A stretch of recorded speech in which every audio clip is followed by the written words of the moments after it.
Bonjour les amis, je suis Christophe le guérisseur de Remiremont et aujourd'hui j'aimerais vous faire une petite vidéo un petit peu particulière parce que j'aimerais pousser un coup de gueule parce que ça fait un petit moment que ça m'échauffe tout ça, des choses que je vois traîner sur les réseaux sociaux et ça m'énerve parce que je comprends pas. Encore ce matin j'ai vu que circulait une carte de migrants, soi-disant que l'État distribuait des sous comme ça, sous coût de 600 et quelques euros ou 1500 euros la carte bleue. Tout ça c'est des conneries, il faut arrêter, comme il faut arrêter à un moment donné de taper sur les migrants. De l'immigration il peut sortir des choses positives. Je suis issu de l'immigration.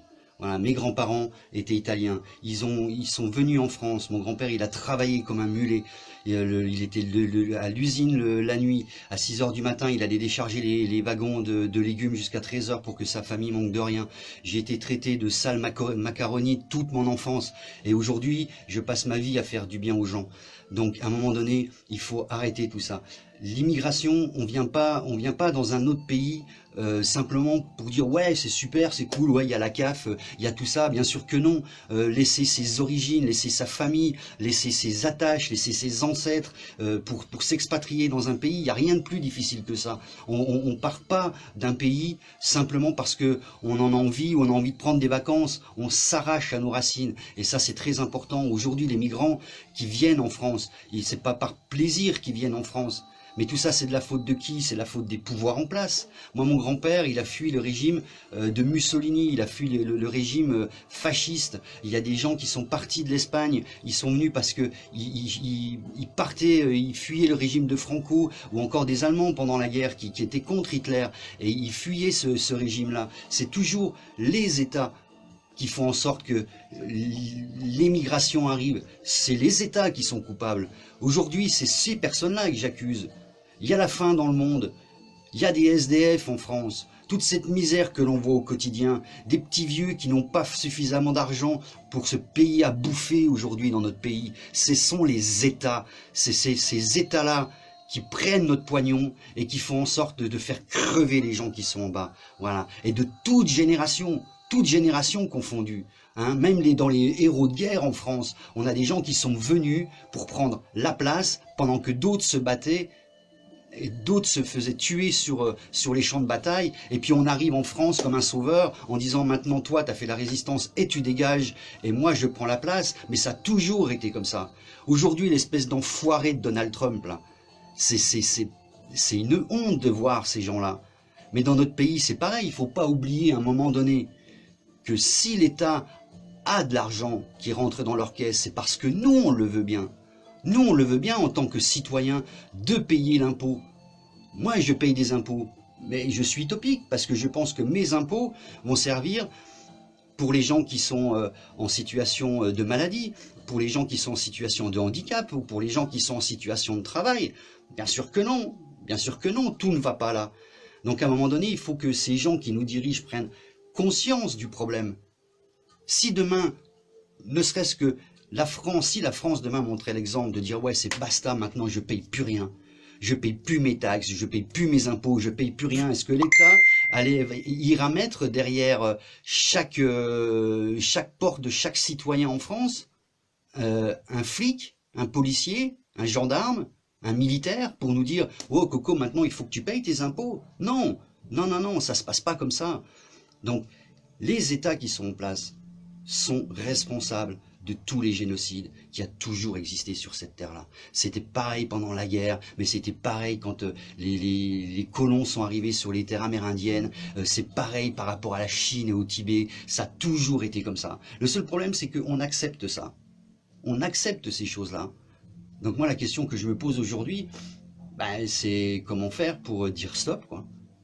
Comment faire? Alors peut-être que ce serait commencer par faire passer de fausses informations manipulées par l'extrême droite, voilà, ces gens qui profitent de la misère et puis pour venir au pouvoir, parce que ça a toujours été comme ça.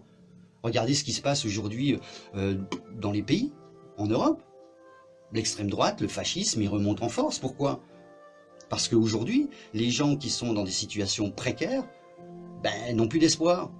Donc ces gens-là qui sont au gouvernement, ils font quoi? Bah, ils leur donnent un faux espoir. Ils leur disent c'est la faute des migrants, c'est la faute des étrangers qui sont dans le pays, c'est eux qui nous piquent nos ressources, c'est eux qui font ci, c'est eux qui font ça. Mais je suis désolé, partout où j'ai été passé en France, quand je me déplace lors de conférences, etc., ben, il y a beaucoup d'étrangers hein, qui sont dans les égouts et qui nettoient les fosses d'égouts. Il y a beaucoup d'étrangers qui le font. Alors à un moment donné, il faut se poser les bonnes questions. Qui contribue à faire en sorte que ces gens-là ne soient pas respectés? C'est tout ce qu'on fait tourner, toutes ces fausses informations qu'on fait tourner. Combien de Français sont issus de l'immigration?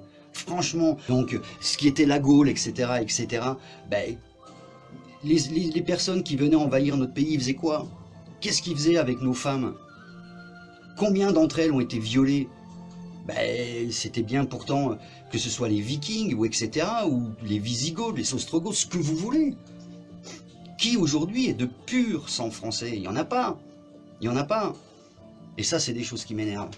C'est des choses qui m'énervent parce que quand je vois passer ce genre de conneries, ben moi je pense à mon grand-père. Et mon grand-père, il m'a dit une fois, on regardait la télé et il y avait la politique qui passait. Et lui, souvent, il s'énervait. Voilà. Et je dis ouais, tu sais, mon pépère. Ouais, on vit quand même dans un sacré pays de merde en France.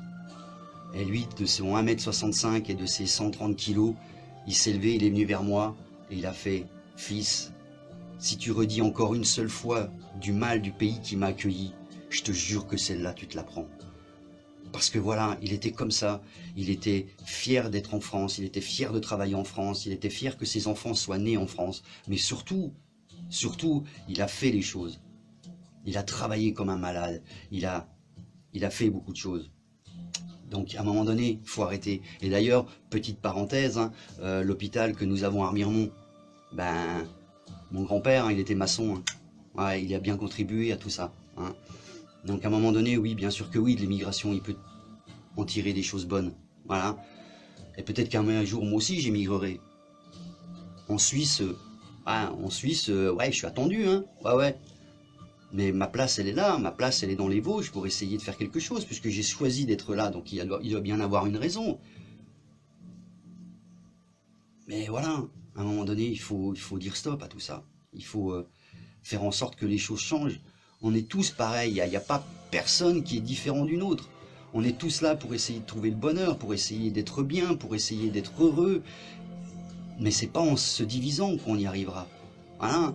Aujourd'hui, on met des bancs dans toutes les villes anti-SDF.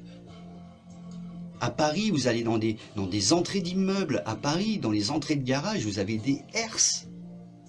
Des herses, non mais on hallucine. Alors, franchement, je sais bien que mon rôle, c'est d'être guérisseur. Mon rôle, c'est d'apaiser. Mon côté chaman prend toujours du recul, mais même mon côté chaman, il a mal. Il a mal de voir que les orang-outans, là-bas, meurent parce qu'on est en train de détruire des forêts pour planter des trucs à la con qui font de l'huile de palme, pour tout ça pour que les gens meurent d'obésité ou de diabète dans leur pot de Nutella, etc. Est-ce qu'on ne peut pas prendre du recul maintenant, un petit peu? Est-ce qu'on ne peut pas non plus voir les choses différemment, consommer différemment, être humain? Est-ce qu'on peut redevenir humain? C'est tout ce que moi je demande. Alors, pardonnez-moi d'avoir poussé ce coup de gueule là, mais voilà, en pensant aux personnes de ma famille qui sont venues ici, ben ouais, j'ai mal quand je vois circuler des choses comme ça. Alors renseignez-vous, c'est simple, renseignez-vous pour avant de poster des trucs, être sûr de la source, parce qu'il y a beaucoup de choses qui tournent et qui sont pas vraies. Voilà. Alors comme d'habitude, ben, je vous quitte en vous disant ben, prenez soin de vous, c'est très important. Et encore une dernière fois, soyons humains. Voilà mes amis, à bientôt. Bye bye.